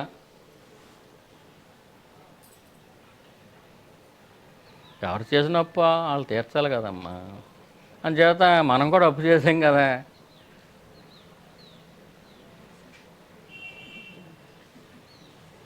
మన అప్పులు మనం తీర్చుకుంటే సరిపోద్ది. ఇతరుల గొడవల్లో వేలు పెట్టకూడదు. అది ఎంత క్లోజ్ అయినా కానీ. అంటే మనసు పెట్టి ఆలోచించడం వేస్ట్. అది చెప్పేది. నీ మనసుని ఎప్పుడో కూడా ప్రశాంతంగా ఉండటం కోసం చూసుకో. ప్రశాంతంగా ఎప్పుడు ఉంటుంది? నీకు ఇష్టమైన పరమేశ్వర తత్వం ఏదైతే ఉందో ఆయన స్మరించుకున్నప్పుడు, లేదంటే భగవాన్ చెప్పినట్టుగా ఆ తపస్సు చేసినప్పుడు. తపస్సు ఏడుస్తూ చేయకూడదు, ఆనందంతో చేయాలి. ఆ నేను నేను నేను ఆ నేను దగ్గర ఉండటం అనేది అది మనకు ఆనందాన్ని ఇచ్చేస్తుంది. ఎప్పుడు చిలకటం మొదలెట్టిన వెంటనే వచ్చేది అమృతం ఆఖరిని వస్తుంది. ముందుగా ఏమొస్తుంది? హాలాహలం. హాలాహలం వచ్చేసిందని చెప్పి చిలకటం మానేయకూడదు. శివుడు వచ్చి హాలాహలం తీసేసుకుంటాడు. నువ్వు అడగక్కర్లేదు, నీకు వచ్చిన కష్టాలన్నీ ఆయన లాగేసుకుంటాడు. అంచేత నువ్వు సాగరమాధనం చేస్తున్నావు కాబట్టి, నువ్వు తపస్సు చేస్తున్నావు కాబట్టి, ఈ తపస్సులు చేసేవాళ్ళు ఈశ్వరుడికి అత్యంత ఇష్టలు. నువ్వు గుళ్ళోకి వెళ్ళి దండం పెట్టేదానికంటే కూడా ఇష్టం. నువ్వు నిరంతరం నామం చేసుకుంటున్నావు అనుకో, ఇష్టం బాగా. ఇంచేత గుళ్ళో దండం పెట్టుకున్నవాడు అప్పుడే స్మరించుకుంటాడు అనుకోండి, ఉట్టప్పుడు స్మరించుకుంటలేదు అనుకోండి. పోనీ అక్కడ కూడా వెళ్ళి ఆడేదో లిస్టు చదువుతాడు అనుకోండి, ఆ లిస్టుని ప్రేమిస్తున్నాడు కానీ ఈశ్వరుని ప్రేమించట్లే. అలా కాకుండా ఉట్టుకున్నానే ఈశ్వరుని స్మరించుకుంటున్నావు. ఈశ్వరుని ఎందుకు స్మరించుకుంటున్నావు అంటే, ఈశ్వరుడు అంటే ఇష్టం కాబట్టి స్మరించుకుంటున్నాను. ఆ స్థాయి వచ్చేస్తే మరి ఎవరు ఎక్కువ ఇష్టం అవుతారు? నువ్వే ఎక్కువ ఇష్టం అవుతావు.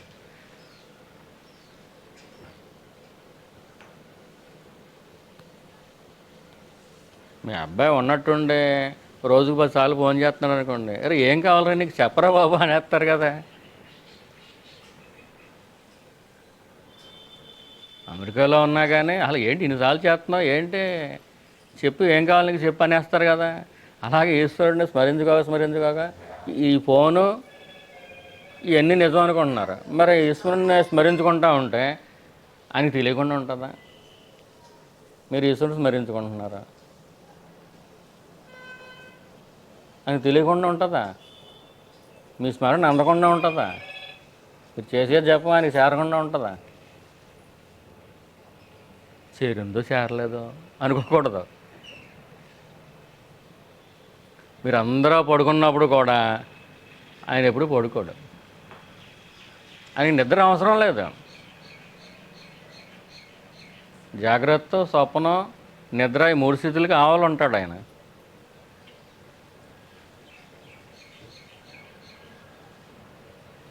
ఇప్పుడు గుడిలో ఉన్న దేవుడు నిద్రపోతాడు, కానీ హృదయంలో ఉన్న పరమేశ్వరుడు నిద్రపోడు. నువ్వు నిద్రపోయినా ఆయన నిద్రపోడు. ఆయనకి నిద్ర అంటూ ఉండదు. ఆ స్థితిలో ఉండడు ఆయన ఎప్పుడు.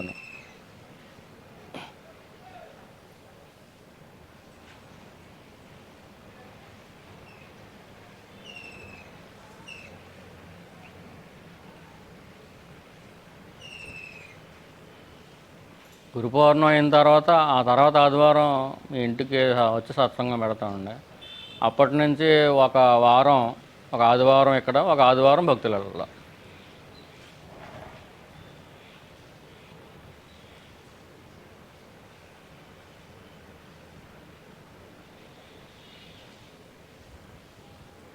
భక్తులలో పెడితే ప్రత్యేకత ఏదో ఉంటుందేమండి, ఆ భక్తులకి ఏదో జరుగుద్దేమో స్వానుభవం మీద చెబుతున్నారు. మనం సత్సంగానికి రావటం వేరు, మనం వెంకన్నబాబు దర్శనానికి వెళ్ళటం వేరు, ఆ వెంకన్నబాబు మన ఇంటికి రావటం వేరు.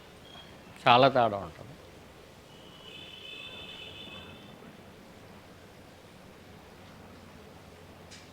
సత్సంగం అనే ఒక మహాయజ్ఞం, పరమ పవిత్రమైనది. ఈశ్వరుడికి, అమ్మవారికి అత్యంత ఇష్టం. ఆ మహాయజ్ఞం ఏ ఇంట్లో జరిగితే అది ఇంకా పరమ పావనం అయిపోతుంది కదా. ఇందాక అనుకున్నాం కదా, ఇనపరాడుని పట్టుకెళ్ళి, ఇనపరాడు చుట్టూరు ఏముంది, మైనం ఉంది, అది పట్టుకెళ్ళి నిప్పుల్లో పెట్టారు. ఏం చేయక్కలు అలా పెడితే సరిపోద్ది, మైనం అంతా పోద్ది. ఒక్క సత్సంగం జరిగినా చాలు, ఏ రాయలు పోవాలో అవి రాలిపోతాయి.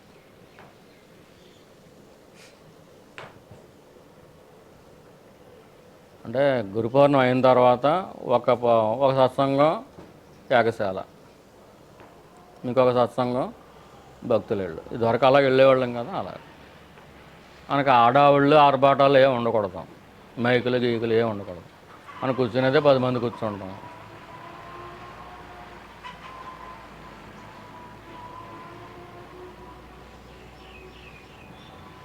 అసలు ఇక్కడ సత్సంగం అనేది జరిగిందా జరగలేదా అనేది ఆ పక్కన ఉన్న వాళ్ళు కూడా, అంటే గురువుగారు చెప్పేవారు, ఒక్కొక్క జ్ఞాని ఈ భూమి మీదకి ఎప్పుడు వచ్చాడు,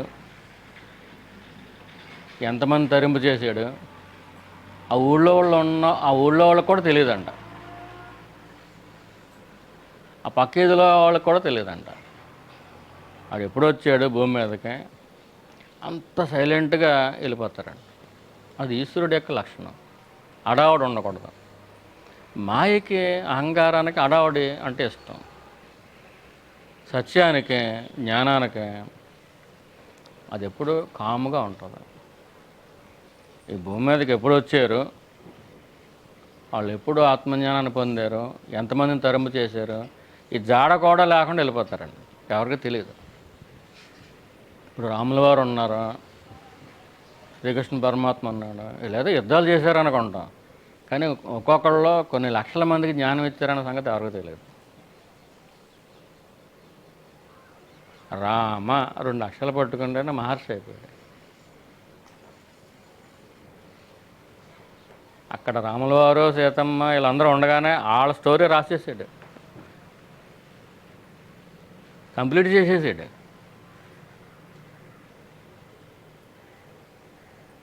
రాబోయే 12,000 సంవత్సరాల్లో ఏం జరుగుతుంది అనేది, రాముల వారు ఏం చేస్తారా, సీతమ్మ ఏం చేస్తుంది, లేకపోతే రాజ్యం ఎలా ఉంటుంది, ఈయన ముందే రాసేసాడు. ఎవరా? రామ అని 2 అక్షరాలు పట్టుకున్నాడు.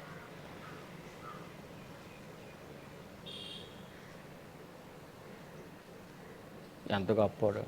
2 అక్షరాల జ్ఞానాన్ని ఇచ్చేసాడు. మహర్షి అయిపోయాడు.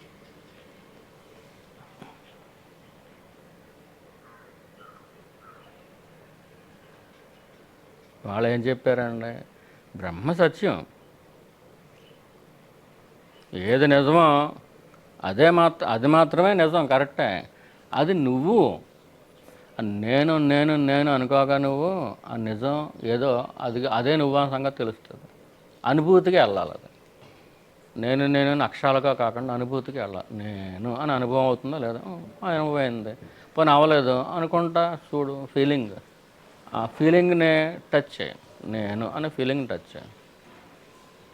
ఇది మాత్రమే ఉందే, మిగతాదంతా తలంపే. కళలో ఎలాగైతే లోకం లేదో ఉన్నట్టుగా మనసు ఊహించుకుందో, ఇప్పుడు కూడా అలాగే ఊహించుకుంటుంది మనసు. అక్కడ కళలో అది కళ, ఇది ఎలా, రెండిటికి తేడా ఏమి లేదు. ఇప్పుడు కూడా మనసే ఊహించుకుంటుంది. ఈశ్వరుడు ఇచ్చిన శక్తితోటి ఇదంతా కల్పించుకుంటుంది. ఏది నిజం కాదు. మరి ఏది నిజం, ఇది నిజమా కాదా, ఇదంతా ఏంటి అని ఎవరు చూస్తున్నారు? నువ్వే చూస్తున్నావు. నిన్ను నువ్వు చూసుకో. నిన్ను నువ్వు చూసుకుంటే నువ్వుగానే ఉంటావు. నువ్వుగానే ఉన్నప్పుడు మాత్రమే తెలుస్తుంది ఇదంతా అసత్యం అని. అంచేత బ్రహ్మ సత్యం, నువ్వు నిజం, నీ చేత చూడబడేదంతా కల్పితం. బ్రహ్మ సత్యం, జగత్తు మిథ్య. కానీ మనం లోకంలో ఉంటున్నాం కదా, ఎక్కడికో వెళ్ళిపోయి ధనం పెట్టుకుని కూర్చోవట్లేదు, తపస్సు గుహల్లోకి వెళ్ళిపోయి చేయట్లేదు. తెల్లారు లేస్తే చుట్టూరు అన్ని జంతువులు వచ్చేస్తాయి, అంటే మనుషుల రూపంలో ఉంటాయి.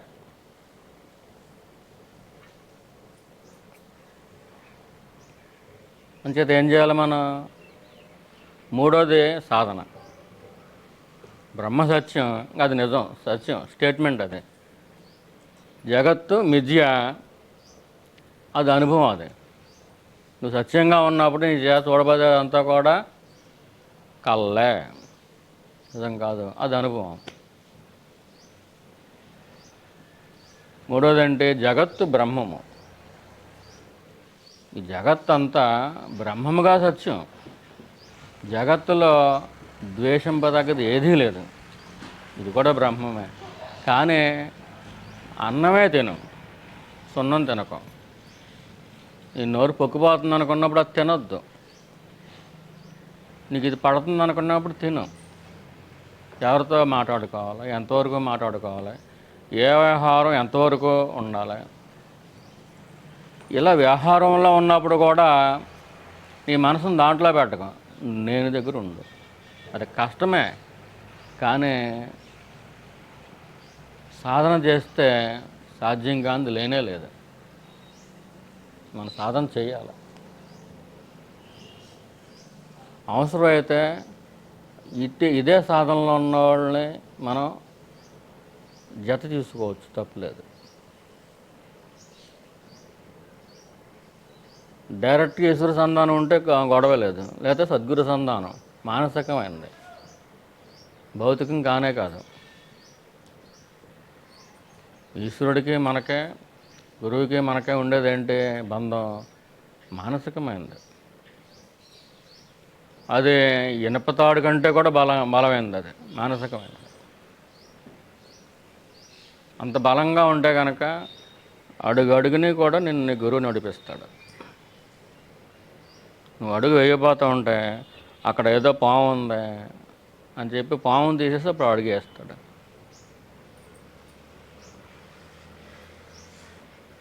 విశ్వాసం అంత బలీయంగా ఉండాలి. నీ విశ్వాసంలోంచే మెరకిల్స్ జరుగుతాయి. నిజమైన మెరకిల్ ఏంటి? ఆత్మానుభవం. ఆ దేవుడి యొక్క గొప్పతనం ఇది కాదు, నువ్వు ఎంత విశ్వసిస్తున్నావు దాని మీద ఆధారపడి ఉంటుంది. నువ్వు ఏ దేవుడి దండం పెట్టినా అది నన్నే చేరుతుంది అర్జున అని చెప్పాడు.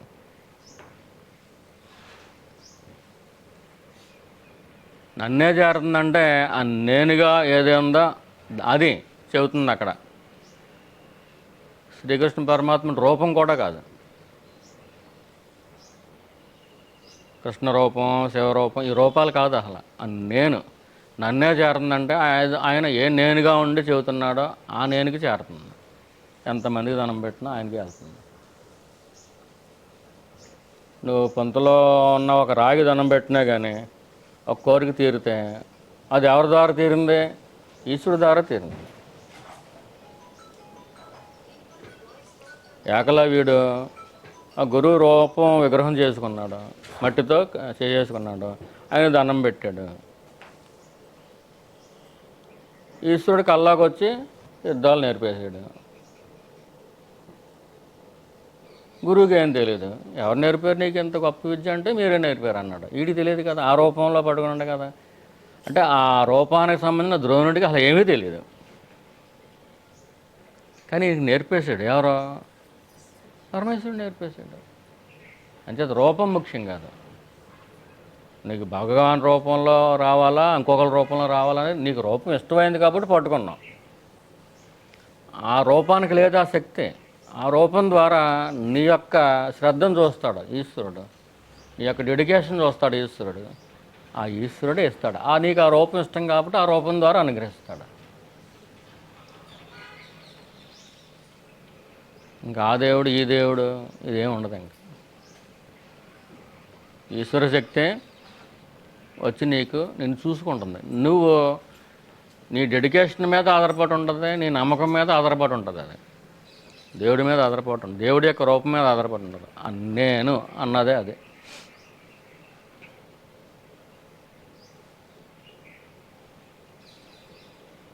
టైం ఎంత అని చూడండి.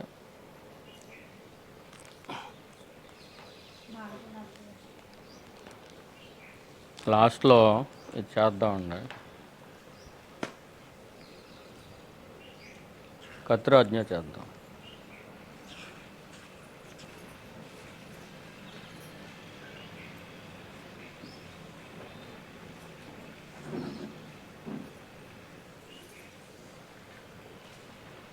కర్తురాజ్ఞయా ప్రాప్యతే ఫలం కర్మ కిం పరం కర్మ తజ్జడం కృతిమహోదధౌ పతనకారణం ఫలమశాశ్వతం గతినిరోధకం ఈశ్వరార్పితం నేచ్ఛయాకృతం చిత్తశోధకం ముక్తిసాధకం కాయవాంగ్మనః కార్యముత్తమం పూజనం జపాశ్చింతనం క్రమాత్ జగత ఈషధీయుక్తసేవనం అష్టమూర్తిభృదేవపూజనం ఉత్తమస్తవాదుచ్యమందతః చిత్తచం జపాధ్యానముత్తమం ఆజ్యధారయా శ్రోతసాసమం సరళచింతనం విరళతః పరం భేదభావనా సోహమిత్యసౌ భావనాభిదా పావనీమత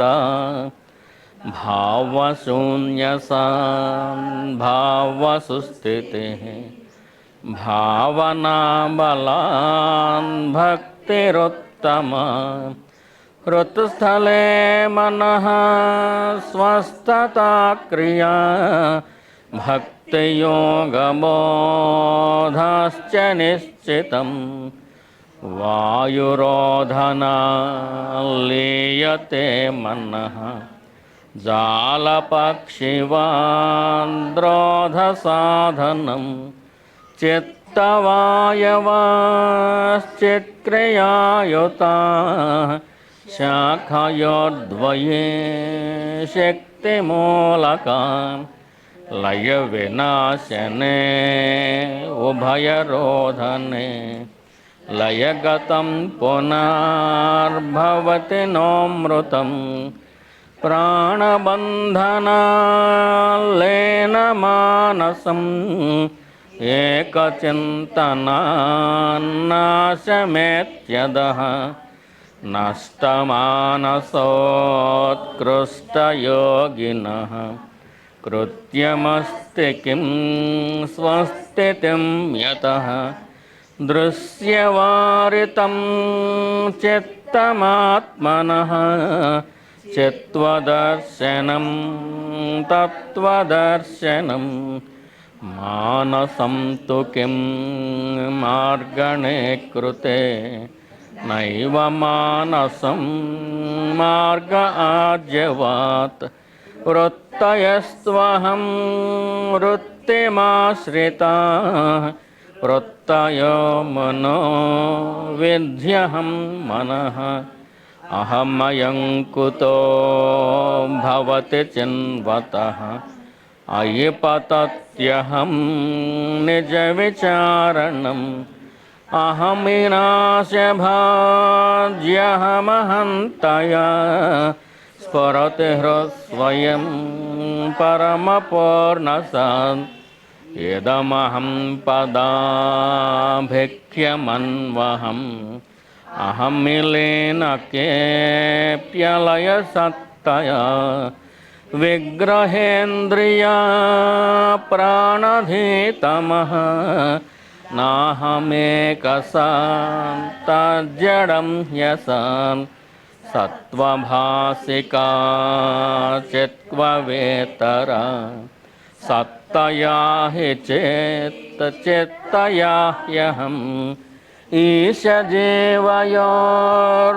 ఈశజీవయోర్వేషదీభిదా సత్స్వభావతో వస్తు కేవలం వేషహానతా స్వాత్మదర్శనం ఈశదర్శనం స్వాత్మరూపతః ఆత్మసంస్థితిః స్వాత్మదర్శనం ఆత్మనిర్వయాదాత్మనిష్ఠత జ్ఞానవర్జితా జ్ఞానహీనచిత్ జ్ఞానమస్తి కిం జ్ఞాతుమంతరం किं स्वरूपमेत्यात्मदर्शने अव्यया भवा पूर्णचित्सुखं बन्धमुक्त्यतीतं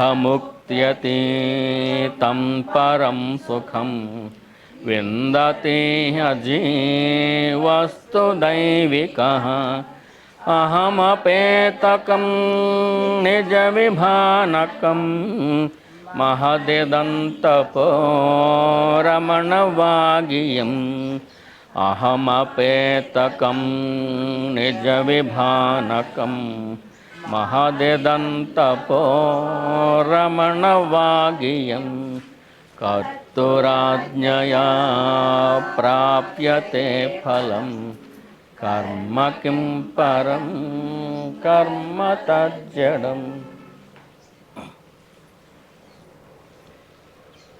ఓం నమః శివాయ ఓం నమః శివాయ ఓం నమః శివాయ ఓం నమః శివాయ ఓం నమః శివాయ ఓం నమో నారాయణాయ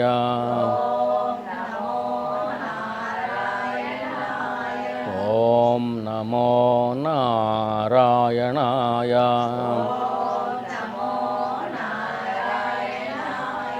ఓం నమో నారాయణాయ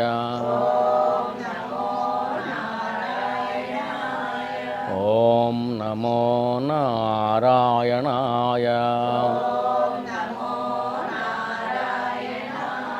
ఓం నమో నారాయణాయ ఓం నమో నారాయణాయ ఓం నమో నారాయణాయ ఓం నమో నారాయణాయ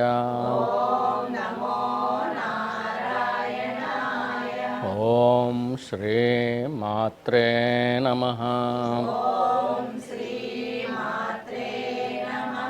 ఓం శ్రీ మాత్రే నమః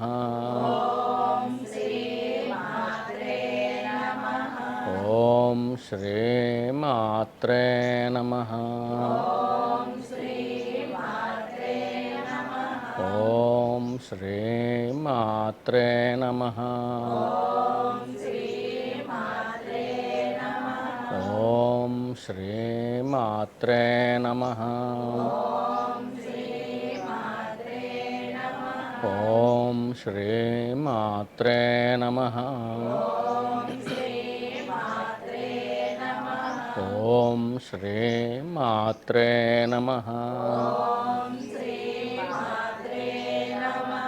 ఓం శ్రీ మాత్రే నమః ఓం శ్రీ మాత్రే నమః